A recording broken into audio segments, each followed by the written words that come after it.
Halo Sobat Cek Fakta, ada kabar mengejutkan datang dari skuad Harimau Malaya. Timnas Malaysia mendadak mundur dari CAF Nations Cup 2025, langkah yang memicu kontroversi hingga kecaman dari banyak pihak. Di tengah sorotan panas, pelatih Peter Kelamovski justru menatap laga uji coba kontra Singapura dan Palestina dengan antusiasme tinggi. Kenapa duel lawan Singapura disebutnya sebagai laga besar? Apa makna rivalitas Malaysia vs Singapura di kancah sepak bola Asia Tenggara? Dan bagaimana peluang Malaysia menatap putaran ketiga kualifikasi Piala Asia 2027?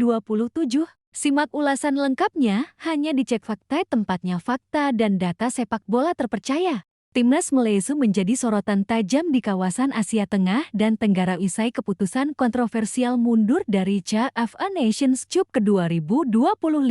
Keputusan itu diumumkan mendadak, padahal nama Malaysia sudah masuk jadwal resmi turnamen bersama negara-negara Asia Tengah seperti Uzbekistan, Tajikistan, Turkmenistan, dan lainnya. Langkah mundur ini membuat CAF Central Asian Football Association kecewa dan mengeluarkan pernyataan resmi yang mengecam sikap Malaysia. Bagi CAF, mundurnya Malaysia bukan hanya soal kehilangan satu peserta, tetapi juga merusak struktur jadwal, format grup, dan komitmen yang sudah disepakati sejak awal. Dari Malaysia, reaksi keras juga datang dari penggemar Harimau Malaya. Banyak yang mempertanyakan apa sebenarnya alasan mundur. Apakah faktor logistik, teknis, atau tekanan politik di balik layar? Tokoh-tokoh sepak bola Malaysia dari ex-pemain, analis, hingga jurnalis olahraga juga tak sedikit yang menyayangkan keputusan ini. Mereka menilai turnamen seperti CAF bisa jadi sarana pemanasan bagus sebelum tim nasional kembali tampil di ajang resmi seperti putaran ketiga kualifikasi Piala Asia ke 2027.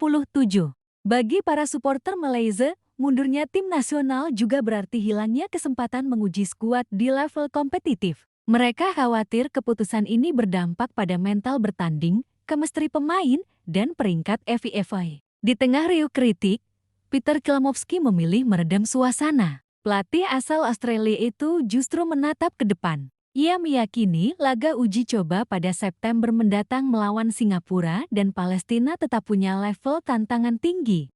Baginya, dua laga ini bukan sekadar pengganti CAF, tetapi benar-benar ujian yang relevan sebelum Malaysia menghadapi Laos di putaran ketiga kualifikasi Piala Asia ke 2027.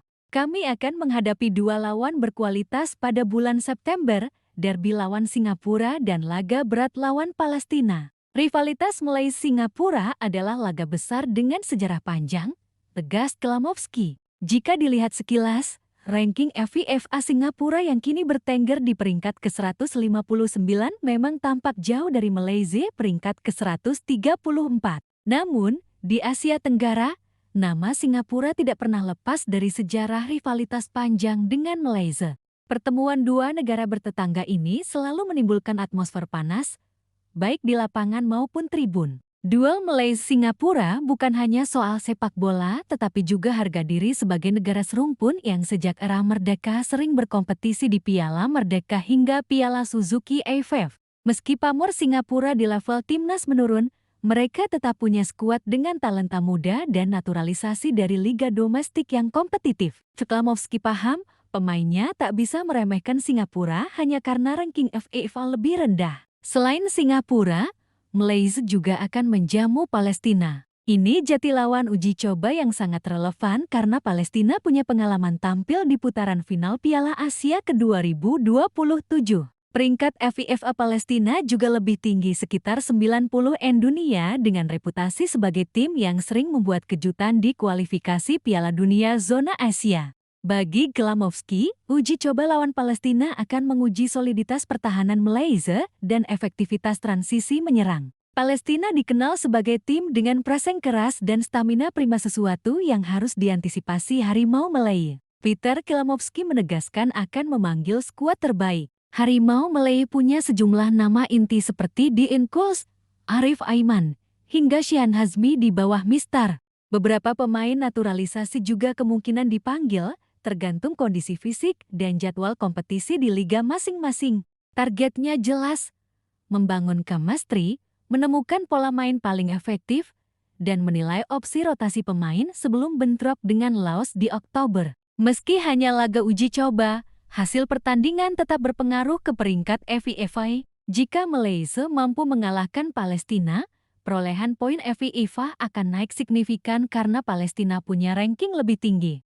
Sebaliknya, kalah dari Singapura justru bisa membuat Malaysia turun poin. Karena itu, meski statusnya friendly match, tekanan menang tetap ada. Beberapa analis sepak bola Malaysia melihat langkah mengatur uji coba lawan Singapura dan Palestina sebagai penyelamat muka federasi setelah mundur dari CAF. Tanpa laga pengganti, reputasi Malaysia bisa makin tercoreng di mata FC. Namun, tantangan tetap berat. Singapura, meski kerap diremehkan, selalu tampil ngotot jika melawan Malaysia. Palestina pun tim tangguh, dengan pemain-pemain diaspora yang bermain di Liga Eropa dan Timur Tengah. Kontroversi mundur dari CAF memang menodai nama Malaysia di kancah sepak bola Asia. Namun di sisi lain, duel lawan Singapura dan Palestina bisa jadi momentum pembuktian Harimau Malaya di kandang sendiri. Derby lawan Singapura akan selalu syarat gengsi. Pelatih Kelamovski pun sadar betul, kemenangan dalam derby tak hanya soal skor, tetapi juga menjaga kepercayaan publik. Kemenangan atas Palestina akan membangkitkan moral jelang laga resmi Oktober nanti. Apapun hasilnya nanti, yang jelas September mendatang akan jadi momen krusial bagi Malaysia. Apakah mereka bisa bangkit dan menutup kontroversi dengan performa apik? Atau justru polemik akan semakin dalam jika hasil di lapangan tak memuaskan? Semua mata akan tertuju ke Stadion Bukit Jalil. Rivalitas panas Harimau Malaya kontra Singa dari negeri Merlion, plus ujian lawan Palestina inilah duel penebus harga diri. Sobat Cek Fakta, bagaimana menurut kalian? Apakah mundur dari CAF memang keputusan tepat? Dan mampukah Malaysia menuntaskan keraguan di laga uji coba nanti? Tulis pendapat kalian di kolom komentar. Jangan lupa like, share, dan subscribe agar tak ketinggalan update sepak bola terpercaya hanya di Cek Fakta.